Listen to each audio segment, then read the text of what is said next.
আসসালামু আলাইকুম। মানবতার সেবায় আমরা আমাদের কাজ হচ্ছে মূলত গরিব দুঃখী মেহনতি যে মানুষ পাগল এদেরকে নিয়ে আমাদের মূলত কাজ।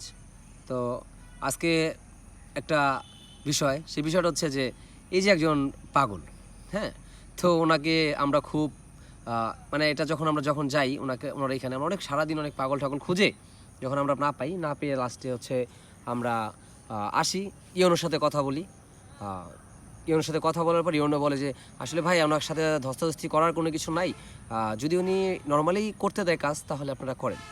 আর আপনাদের মতন তরুণ সমাজ আজকে এমন আছে দেখে আমাদের দেশটা এত সুন্দর আছে। তো ওনার কথা শুনে খুবই ভালো লাগলো। ইওনুস স্যার খুবই ভালো একজন মানুষ। তো এই যে এই পাগলটার মূলত বিষয় হচ্ছে যে এই পাগলটা খুবই শিক্ষিত একজন পাগল। মানে উনি কথা বলে, আর কথার ভাষা বা ওনার যে কথার যে একটা মানে ভাব সম্পূর্ণই অন্যান্য পাগল থেকে আমি দেখলাম যতটাই, মানে যে কজনকেই আসলে টিম করছি বা কাজ করছি তাদের থেকে একটু ব্যতিক্রম।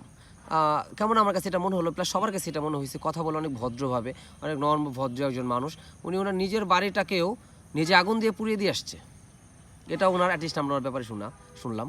তো উনি এতটাও পাগল, মানে ওনার হাতের চাড়ি, ওনার মাথার জট, ওনার পায়ের চাড়ি, মানে সব মানে বিকট আকৃতি।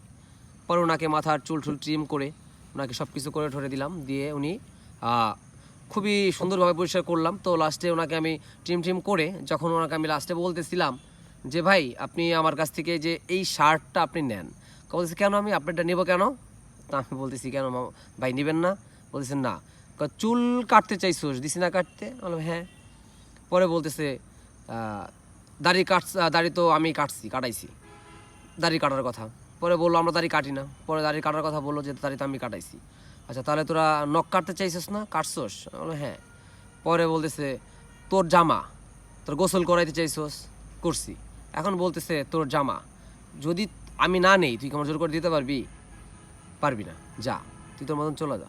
তো বললো। পরে ওনার সাথে কথা বলে বুঝতে পারলাম যে উনি নেবে না। পরে যাই হোক, উনি খুবই ভালো একজন পাগল মানুষ।